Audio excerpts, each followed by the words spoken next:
Hello and welcome to this episode of the Event Manager Podcast by Skift Meetings, the podcast for curious meeting professionals embracing the future of business events. My name is Miguel Neves and I'm the Editor-in-Chief of Skift Meetings. In this episode titled Intuitive Event Tech, I have the pleasure of speaking with Andrew Pearson, Chief Marketing Officer at WebEx Events, formerly Socio. Our conversation revolves around using event tech to create intuitive experiences. We start by exploring how events have always been part of Andrew's entrepreneurial journey. We go on to talk about why simplifying processes and features is the way to go to make event tech truly intuitive. We talk about the importance of a single source of content truth when it comes to event apps, websites, and other internal or external sources of information at events. We talk about why fun moments in virtual events really matter, and we talk about why interaction is really important to make people attend virtual events live.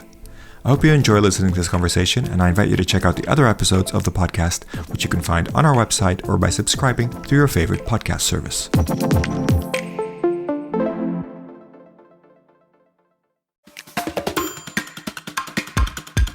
Hey everybody, welcome to this edition of the Event Manager Podcast by Skift Meetings. Today I am delighted to be speaking with Andrew Pearson, the CMO of WebEx Events, formerly Socio. Andrew, thank you so much for joining us today. Well, thank you, Miguel, for having me. This is a really exciting conversation, hot on the heels of a pretty fantastic event with IMEX out in Las Vegas. And actually for me, literally an hour or two before our huge annual flagship event, WebEx One, kicks off. So you've caught me right in the middle of two incredible moments in the event industry. Excellent. So hopefully we can capture that moment. And I look forward to hearing more about the event and what you're doing around that. So thank you for making time today. I think it's very impressive that you're able to talk to us. So really appreciate that. Wanted to just start by getting you to introduce yourself, really about how you started to connect with the events industry in particular, and take us through to your role today. Start wherever you want to start, but I'm very curious to learn about your journey so far and how it relates to events and meetings. Yeah, it's great. You have me thinking back to many phases of my career, but I think there's two moments for me that really kind of crystallize the convergence between my marketing profession and then my role in the event industry. So, actually back in college, I was the head of the nation's largest student environmental coalition. We had, hundreds of chapters nationwide. And, I showed up on campus as a freshman, and by my sophomore year, suddenly was, sort of the leader of the organization. And we were hosting the organization's national conference, just so happened to be scheduled for where I was going to school, UNC Chapel Hill. So that really kicked off my career in events, right? Like planning a conference for thousands of students and figuring out agendas and big name speakers and funding. But all through that as well, I think I got my introduction to marketing. Both in that role, right, trying to convince people not just to show up for your events, but to support the cause or do the action or show up at the activity you have planned. But also, my introduction to tech started fairly early on, and I got involved in an internet startup right after college, and so that schooled me up pretty quickly on all the things regarding technology. Interesting. So you've always been in the marketing side. Has there always been a kind of strong event component to the different roles that you've had throughout the years? Because this is your first role. Correct me if I'm wrong, but I believe this is your first role kind of in event tech specifically. But there's a lot of roles with marketing in technology. So I'm just wondering if events have always been a part of that. Yeah, for sure. And really from my early days as a marketer, events were such an important tool in my tool belt.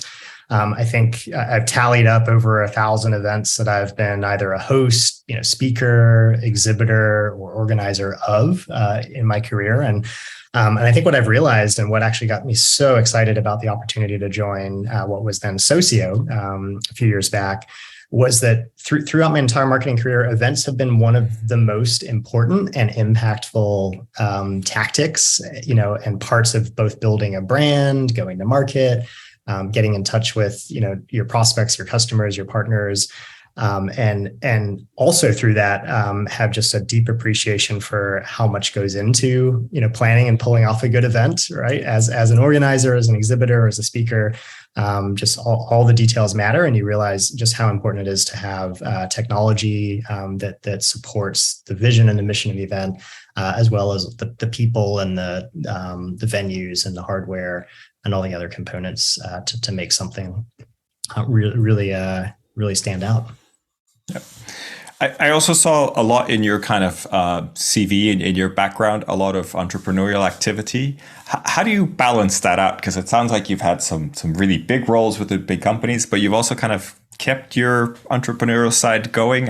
How does that work? Give us a little insight there. Yeah, so the path of an entrepreneur, I guess, in over the last 20 years, particularly in the tech landscape, is one where you are looking quarter to quarter, month to month to grow as fast but also effectively as you can to really solve a problem that exists in the market, and really get laser focused on delivering value for customers. And I've had the great luxury, I guess, and privilege to get to spend time with 5 or 6 different startups that I've helped grow from the very early days up to often an acquisition by a larger company, or going public, or mergers or spinoffs. And that, I think, has taught me a lot about the scaling process, right? So how you grow from sort of the seed of an idea into something that is globally used and trusted. So it's exciting to get to be part of that in the event industry specifically.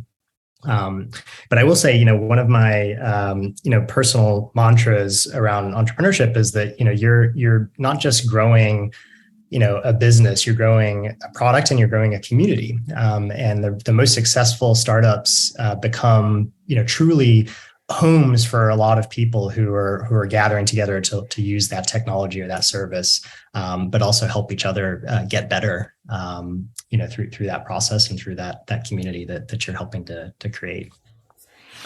Very, very interesting. I think you mentioned growing and acquisitions, and I think scaling is a big theme of your career throughout. And I don't find that is a word that, people do talk a lot about growing events, but it's maybe not as common in the event industry. Are there kind of elements of that you're able to bring out to your work now in terms of the scaling, whether it being events or whether it being departments within companies, et cetera? What's your sort of, I guess, thesis on scaling? Yeah, and I think for our audience, right, maybe a way to position this is think about how you would scale your events program. Maybe year one of your big conference, you set a target of 500 registrants and attendees, and you get 1 or 2 big name speakers. It's a full day and a half day on top of that. So the concept of scale for that flagship event year over year could be growth in registrant and attendee size. Maybe you go from all in person to now adding a virtual component, and so you're hybrid. Maybe it gets longer, right? So what used to be a 1-day becomes a 3-day. And then maybe over time, you start to build out kind of a satellite program where you have a series of events leading up to and following up, right? And now you've got a flagship conference, 10,000 people every year. It's your anchor, right? It's where you make your big announcements. You create the moments that matter and that carry your audience through to the next thing. And maybe it even becomes almost a business of itself, where it's self-funding or it's actually a revenue-generating engine. And starting a company and running a business is very similar, right? In the early days, you're scrappy. You're trying to get every single person you can, every customer, is maybe 10% growth, right? But there's limitations, and you have to pick and choose. You can't do everything. You can't have every speaker. You can't launch every feature, right? So you have to be right sized. Excuse me. The product you build, you may need to start and focus really, really narrowly on a certain problem. Maybe it's registration within the event industry, and you're building out a set of registration tools and pages, but you're not going to handle streaming initially. But over time, you have to start to aim to make the product as robust and easy to use at the same time as possible. And that's really the journey of Socio, now WebEx Events. Is we started off providing primarily mobile event apps, right, for an in-person event only. And it was the pandemic And of course, sequential funding from our investors that allowed us to really build out a full suite of end-to-end event management technology that goes from registration to streaming, hybrid in-person virtual, to the hardware like badge printing and checkout stations, and so much in between. But that scaling journey is fun. It's challenging. It's complicated.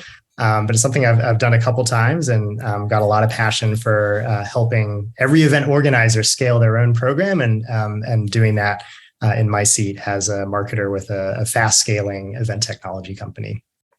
Well, thanks for sharing that with us. Just to wrap up on scaling, which I think is something that probably we don't talk about enough in events. Do you have any kind of advice from the success that you've had in terms of scaling that you could share? Maybe something unusual that you don't see other people doing. Don't need you to give away your all your secrets, but anything you could share that would be useful, maybe that's not the common things, would be really interesting. One of the lessons that I think personally have learned, but I've seen really savvy event organizers just really dig into, is the value of your evangelist or champion community. And oftentimes those are the early bird registrants. They're the folks who came for your very first event, right? And are continuing to come for your second and third. Maybe they're longtime customers or partners, but they can have such an outsized impact on the energy and momentum behind your event, and the readiness and excitement of new participants to get involved.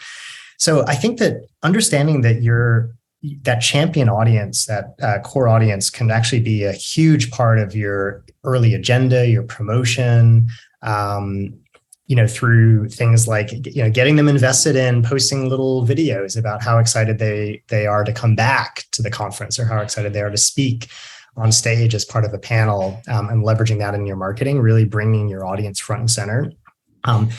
One of the huge things that I think technology has opened up for us all as event planners is how much, essentially user-generated content we're able to get, right? From social media, from inside the event app, from all the interactions, the polls, the photos people are posting and or taking in your virtual selfie booth, right?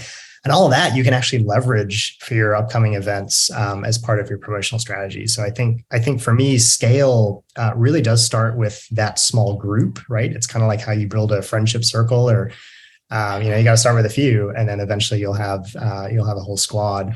And an event promotion, event scaling often has to be anchored in that same concept, right? It's ultimately about the people who are most excited, and the people who form the core of that event community that you're building. And are these things that you're also applying to the big event that's coming up? WebEx One starts in a few hours, as you said. Tell us a little bit about that event, and kind of what was your role in putting this all together, and what are you expecting out of it? Yeah, well, WebEx One is a really exciting moment in time for the Cisco WebEx community. It's our annual global flagship conference. So this is open to the broad public. We get thousands of Cisco employees and partners. We get tons of prospects and current customers attending, analysts, the press, and lots of influencers as well, and tons of both internal and external speakers, right? So this is multi-day. There's 3 different broadcasts: US, Europe, Asia Pacific. And I think we've got, 6 tracks and over 40 sessions and a bunch of amazing keynotes, right? So this is, and it's essentially a hybrid attendance model where, most of the content is going to be consumed virtually, but there are satellite in-person events. We filmed our speakers in person in our San Jose studio and elsewhere. And there'll be global watch parties too. So it's kind of a fun moment. And of course, it's run on WebEx events. This is the second year in a row. It was run on what was still Socio when we were first acquired. So this is the second year doing it. But WebEx One actually is also a really good lesson in scale too. The event has evolved over the years. Obviously it went all virtual during the pandemic. And as things have opened up, we've added some in-person elements, but we are definitely applying that sort of core lesson about the importance of your core community and being the driver of scale. And we're very intentional about opening up registration early on, but through the sales and partner team. So they actually make the first set of initial introductions and invitations out to their kind of core customer and prospect audience. And that's really effective because they're getting one-on-one, right, individual invitations. And then, of course, the marketing kicks off. But the other thing we're doing is we've extended the amount of time prior to the event that we actually open up access to the virtual venue. And this year was, I think, almost 2 weeks prior. And what this is really fun because it gives people an opportunity to log in, build their profile, start engaging with content, exploring the agenda, of course, but doing really fun things, right? So we've added like a virtual selfie booth. We have a daily jigsaw puzzle that you can solve, and it reveals an image, maybe of a new Cisco or WebEx product or some other really fun theme. You can, participate in pre-event polls, watch some on-demand content, right? So there's all this kind of rich engagement that you can drive people to do pre-event, essentially. And what tends to happen is your champions, right? Your hardcore and most engaged audience members come in and start doing that.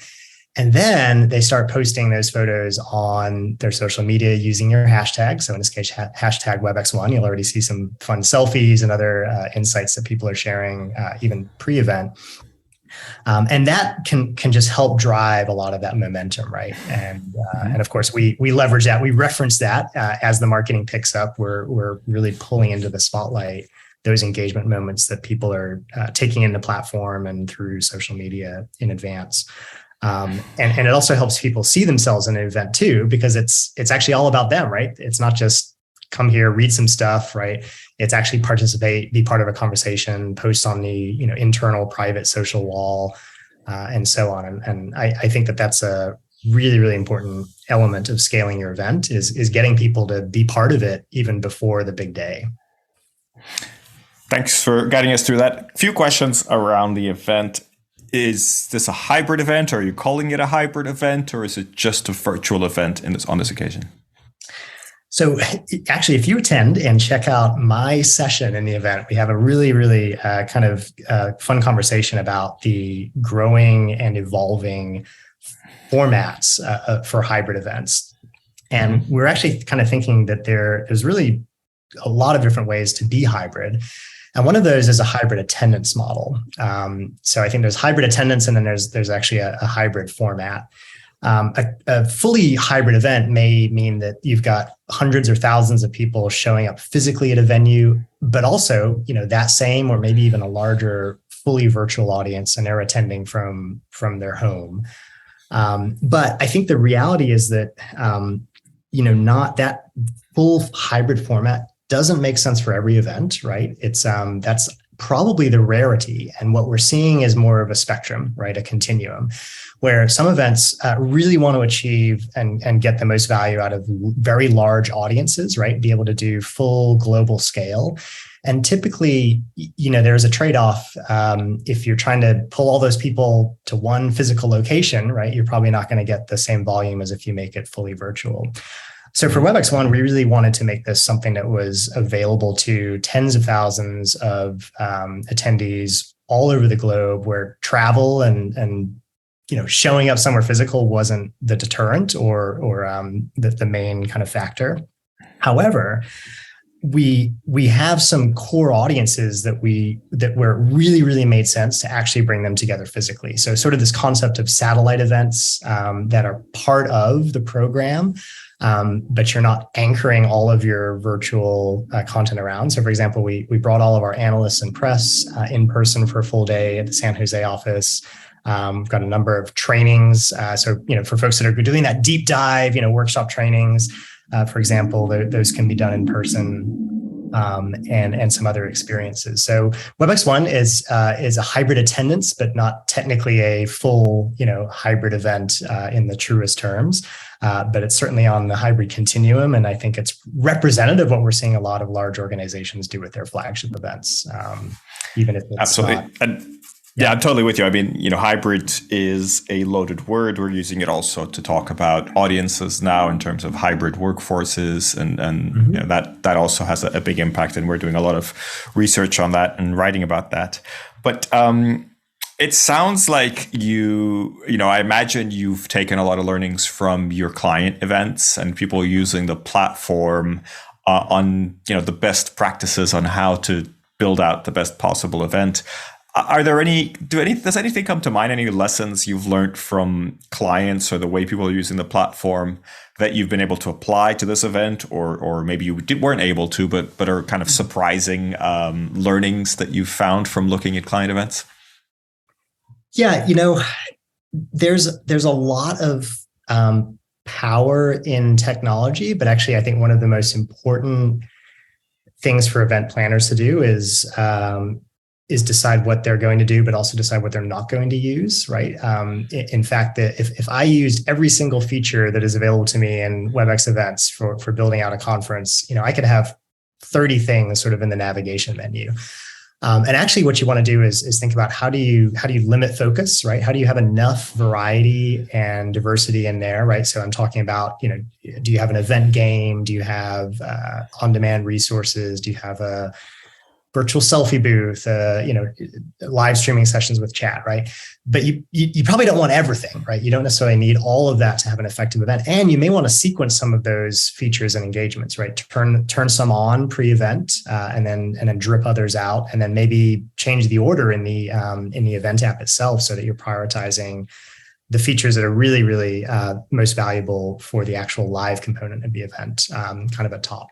So being crisp and deciding kind of what you add and what you don't, we removed a few things from WebEx1 last year to actually tighten up, the feature set, but we added a few new fun elements, right? We've got a whole fun stuff feature that has a selfie booth and a jigsaw puzzle and lots of other fun engagement opportunities. So balancing that out with the really like hardcore meaty content from your agenda, I think is pretty important.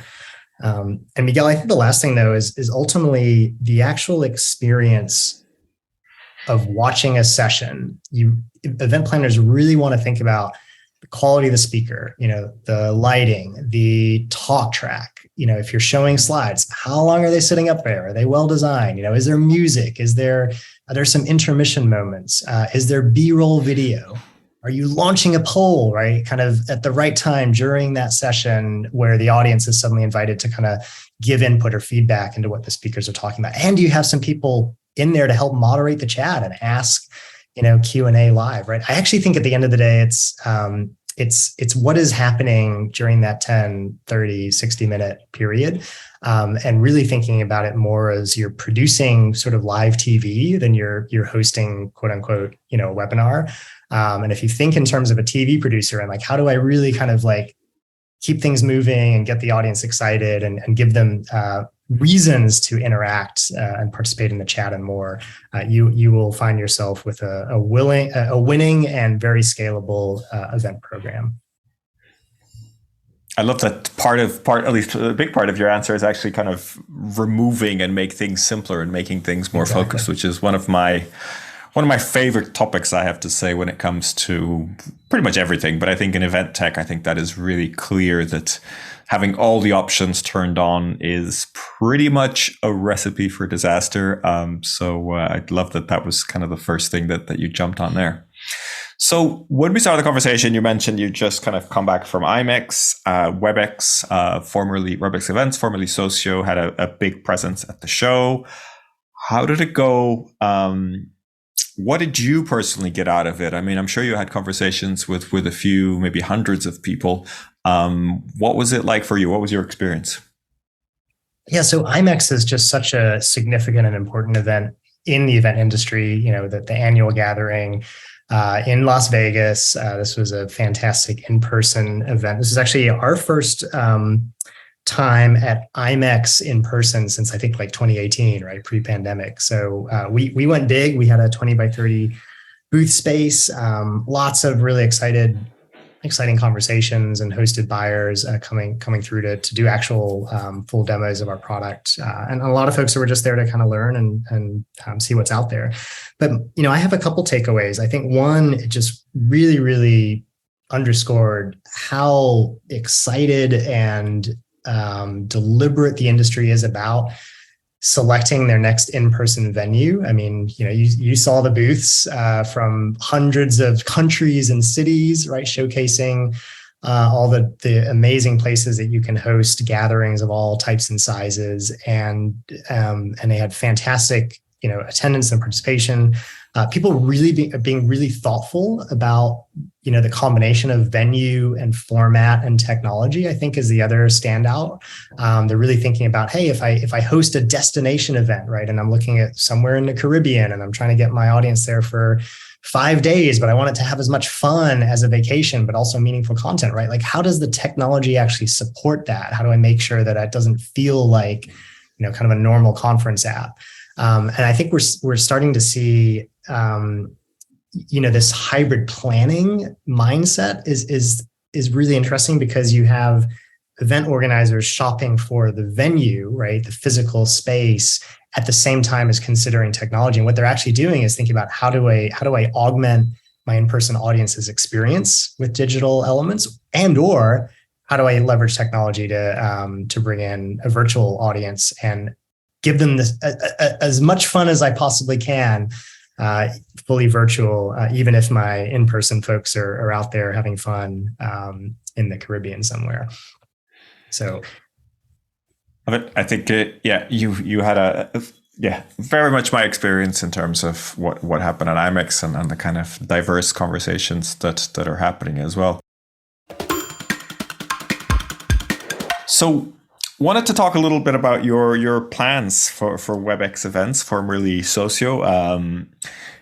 It's been a real journey. I think you joined very much when you joined, had you been acquired already? Was that process already in place? So I joined in early 2021, and then we got acquired basically 6 months later in July, and joined the Cisco ecosystem. We renamed as WebEx Events a couple months later, and have been just going through some brand transition. So it's almost been 2 years for me, and it's actually been really, really exciting, because I've been part of acquisitions and exits before. In this case, I was really excited to commit and stay on board with Cisco and keep running and building the WebEx Events marketing organization. But you find that once you're part of such a large global company like Cisco, the scale of resources available it's just, phenomenal when compared to, those early years as a scrappy startup, when, raising, $1 million from investors is an absolutely, huge thing. And I think once you end up with an organization like Cisco, I mean, they're solving, global technology challenges at scale with massive engineering teams, and bringing, things like AI powered instantaneous voice translation to market. And that's just one of many things. And actually that was, it's an interesting lead into kind of what we're building and what we're launching. We had long had on our roadmap the desire to solve for closed captions and real-time audio translation as part of the product, right? Make that a native experience. And we were going to have to build or buy or partner to do that. And by joining Cisco, we basically found out that one of Cisco's existing products basically does that. And so we were able to just very quickly integrate with what is within Cisco known as Voicea to power all the closed captions now at no charge, right? Just baked in natively to our streaming product in now 30 plus languages. And then coming soon will actually be the audio component, where imagine you could be sitting in a in-person venue and use your mobile device to plug in your earphones and actually hear the speaker talking a different language than what they're saying on stage. And that's just one example of the kind of scaling dynamics that you can take advantage of when you do land through an acquisition with a really large global organization like Cisco. Just makes everything easier. Sounds exciting. So, I mean, Socio went from an app essentially, right? And then throughout the pandemic, built out the virtual platform side, the kind of pivot that we don't like to use the word P, but sometimes it's easier to describe it that way. And then now kind of integrating with the grander spectrum in Cisco. You also have the Slido acquisition, kind of integrating all that. It's all pretty exciting. Are there other parts of the Cisco technology that you can see either are in the kind of roadmap going forward, or that you can see that would be an easy thing to integrate that you can talk about? Yeah, and I'll talk about both some other existing Cisco products and then some things that we're building ourselves, and that really it's a pretty broad spectrum on our roadmap when you add those two areas together. So you mentioned Slido.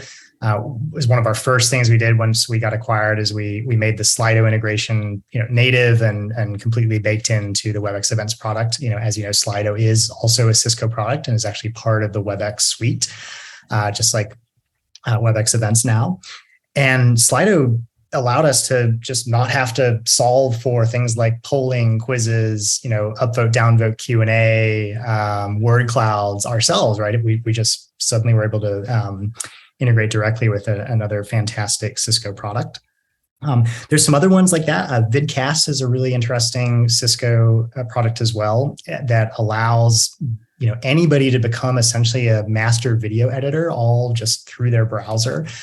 So we now see a lot of event organizers leverage Vidcast to kind of help build out and up the level of some of their production content by basically using this kind of studio essentially to splice together videos, do really interesting things with videos, because you don't always have an AV production, video crew to kind of help you edit stuff like that. But we've got a number of things on our roadmap that we're building out ourselves, again, as native functionality. One pain point, that I've certainly experienced and rang the bell on is that, marketing teams often are working hand in hand with event teams to get out there and promote the event. And one of the most important ways that we all have to do that is on a website. And what you're typically find is that your web team is using some CMS, right? Maybe WordPress or Webflow or Adobe Experience Manager. And then your event team is using technology like WebEx Events, Socio, or something else. And it's very rare that you find an event tech that has built out the ability to run a full website to promote your technology, your event. Nor should that really necessarily be an event technology management platform's vision to also be a website content management system, right? Let's let WordPress and the experts do it. But it presents a gap, because a lot of times what happens is event planners are loading all the speakers and the content and their agenda into the app. And then guess what? The web team has to do that all over again for the website. You essentially have two different bodies of content. And what we're doing is we're going to be launching what we call embeddable widgets that will allow the web team, the marketing team, to basically, pull any of the content elements that make sense from within the event app itself onto really any kind of website. So these are just little content blocks that you could drop in to show maybe your keynote speakers at top, and then your agenda that allows folks to scroll through, sponsors, et cetera, et cetera. So a lot of elements. And this basically means that the event app actually becomes a single source of truth. And the event team doesn't have to constantly ping the marketers or the web team to say, hey, I got a different, headshot for Miguel. Can we swap it out? Or, Andrew's bio has changed. Can you make that edit? So really excited about that one. That's going to solve a big pain point that I've personally experienced and my teams have experienced with marketing, is that you really want to bring all that great, rich content from the event app itself into your promotion and not have to create it twice, essentially. And can you do that the other way around as well? Because in some situations, they may not want to have the event app as the single kind of main source. Yeah, we're definitely looking at different ways that we can support different models for what I call single source of content truth. A lot of teams actually honestly treat a spreadsheet as their single source of truth, and the spreadsheet with the speakers and the bios can something that can easily be essentially loaded into the WebEx event app as well as the website. But I personally think that a lot of organizers will benefit from treating the event app as the source of truth for all the kind of core ingredients for your event, because the faster you can get people into your app, right, pre-event, the more value you're going to get an organizer of all that engagement opportunity. So, remember, most of us, when we're reading through things on a website, we're essentially anonymous visitors. However, one cool thing about our embeddable widgets is we will actually be able to track your clicks on the website, right? As long as we can tie that into your actual registration account to the event app, so that if you're viewing and clicking on maybe a sponsor banner that's embedded on your website, we'll be able to pick that up just as if you were clicking on that sponsor banner inside the event app itself, and tie those behaviors together. So there's some real advantages to doing that instead. For sure, yeah. So I know that as you develop these product maps, you're obviously paying attention to what's happening in the market. We're also doing research on Skift meetings. We're talking about more scattered audiences, challenging to get people's attention. Everybody wants engagement. We've talked about these things, and happy if you want to kind of go in that direction. But I'm wondering what trends you're picking up, or what things you're seeing in your data that are maybe a little surprising, and maybe maybe we're wrong. Maybe we're questioning those things as actually that's not happening. This is what's actually happening. Would love to get some insights from the data that you have. Yeah, we're seeing really strong uptake on our closed captions and translation, more so than we thought. I think it's interesting how many events can actually be global or multilingual or have very diverse audiences once you solve for sort of that basic accessibility requirement around translation and language. So that's been a trend that I've been happy to see stronger than I imagined. And are people using it in the way that you're expecting them to? Or are there any kind of surprises there? Like, do you get loads of English people just wanting to see captions anyway? It is possible, Miguel. I for one, have definitely turned on both Spanish and French captions because those are two languages I am trying to learn, and so it's a fun way. But I'm not sure if that's the primary use case. I think more so what's happening is organizers are realizing what in the past was potentially a barrier and maybe a hard barrier to solve for, right? Like hiring a translator and or using a third party widget to power closed captions, right? Sometimes people just weren't doing it because it was hard or it cost too much money. And I think now, because things like this can essentially just be almost table stakes, and it's allowing organizers to suddenly say, oh, my community actually does have a fairly large Spanish speaking population. Maybe much of that is bilingual, but there's certainly no barrier anymore to turning on and leveraging closed captions and translation throughout the event app. So why don't I promote it as something that has, multilingual audience experience, options? And suddenly what they're seeing is, because they're able to offer that, the types of folks that are able to show up, both domestically or globally, really, really does expand. And I think that's an exciting shift.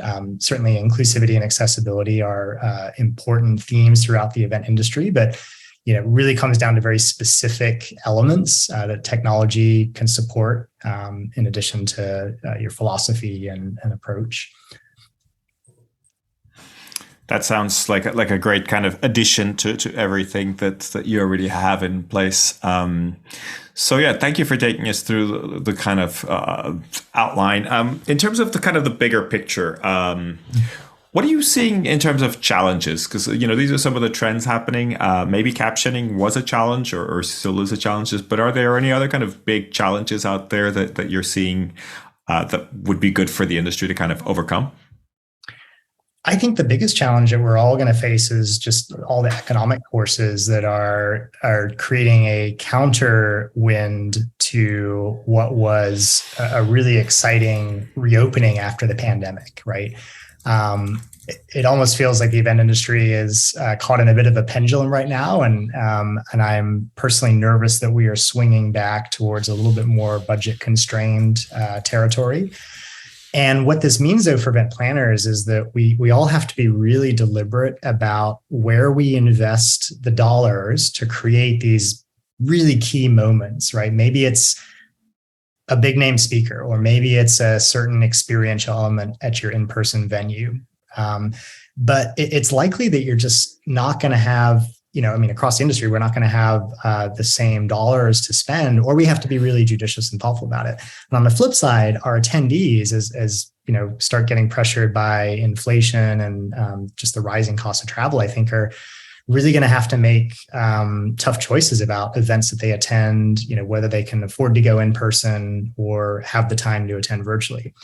And I say all that, Miguel, to say I think the hybrid options are an increasingly critical part of organizer planning. And we're lucky that there's such a wide spectrum of what it is and means to be hybrid. But I do think we're going to see that crystallizing into kind of like a little bit more of a standard operating procedure. We all know that there's incredible scale and value you can get if you turn what used to be 1,000-person in-person event into maybe one that also has 10,000 virtual attendees. But it's also not easy, right? There's a lot of factors to think about, and it doesn't necessarily make sense for every event. But I do think we're going to see more organizers being very, very savvy about when to use what kind of hybrid model for certain events.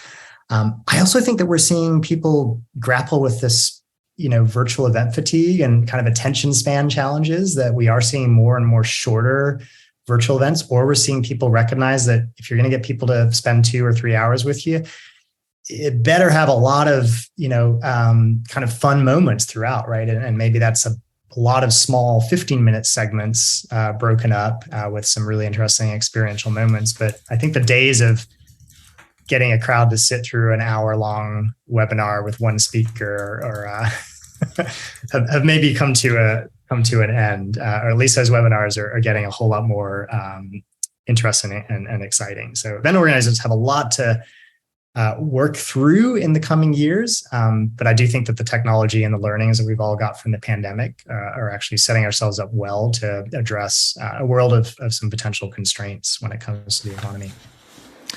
And just building on that a little bit, in terms of, the economic constraints, recessions, all these things that are probably, beyond the event industry, when clients come to you and say, or your team and say, we don't have as much budget, or we are concerned, or, there's all these kind of restrictions or potential challenges going ahead.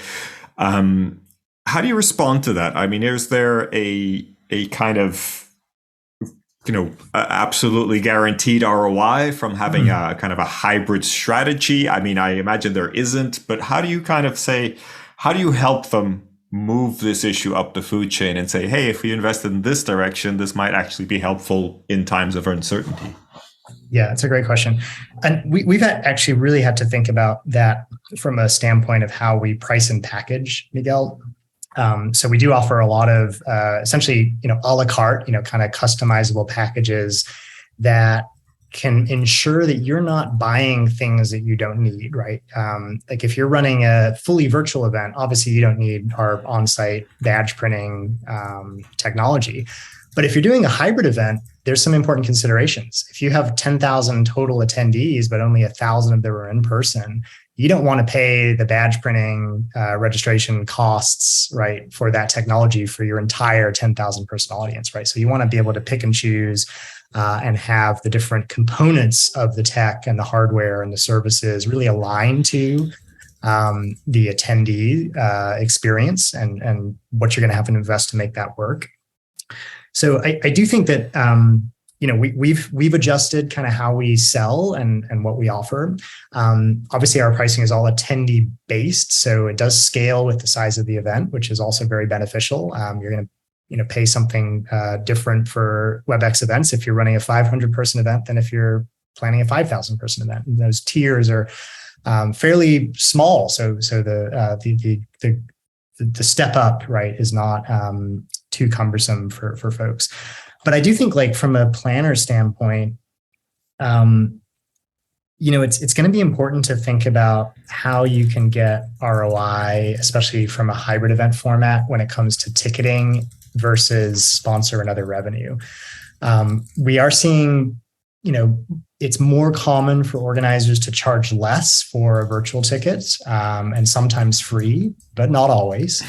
But they have to be really mindful that your in-person attendees, if they're paying for a ticket, they also have to pay for flights and hotel oftentimes. And so the actual total cost of attendance can be really large. So that's creating some pressure on both directions. But the hybrid technology has actually made it much more likely that you're going to be able to generate and prove ROI to your sponsors. So for event organizers that are able to generate some revenue through sponsorships or exhibits, just know that through a hybrid event, you could get your sponsors, 100 leads at the in-person trade show, but maybe 500 more from all the virtual attendees. And I'll tell you, your sponsors are much more excited to sponsor an event where the audience size is as large as what a hybrid event can accommodate than if it was purely in person or purely virtual. So there's some balancing acts for sure, but there's a lot of options, I think, for event planners now, and there are some really great ways to ensure ROI and make sure your events are not just paying for themselves, but ideally also generating potentially income for your business. It sounds like you are doing a good job of helping planners kind of make the case for hybrid and for keeping those options flexible, right? So you can expand in any way that you can. So I want to start wrapping up. I wanted to capture a few last thoughts from you, and one is really about your future of the industry. How in your mind is the industry going to change? And then if you can expand on that, how are the actual events going to change, if you will? Yeah, I think technology is certainly going to keep playing a more and more important and central role in the industry. I do think that the mobile event app, right, which is where WebEx Events as Socio got our start, is going to become more and more ubiquitous and common. If you recall, pre-pandemic, mobile event app was not the standard, right? I mean, a lot of in-person events were still printing their programs and or having a very limited digital experience. And I think that will become the norm now, right? It's just part of the overall wave of digitization of everything. But fortunately, a mobile event app is now, something you don't even need a coder to develop, right? You can use software as a service provided by WebEx Events and other platforms to build out a really great app experience. And I think that'll help attendees get more engaged with the event, both when they're showing up in person and or if they're attending virtually. I think another big trend that we're going to see is the balancing act between things that can happen and make sense to do live versus stuff that really can just as easily be an on-demand broadcast experience. One of the big themes that emerged and that our audience can certainly check out at WebEx One is that production and the quality of content, I think, is really taking center stage. And that's in part forced by some of the virtual event fatigue that has emerged. But the reality is, if you're whether you're flying people out, right, having people, all gather in Las Vegas, or you're asking them to give you a couple hours of their time on their laptop from home, if they're watching something that, at the end of the day just kind of feels like there's really no difference between seeing it live versus just accessing it on demand on your own time, then why are you doing it as an event, right? Why not just post it as a video?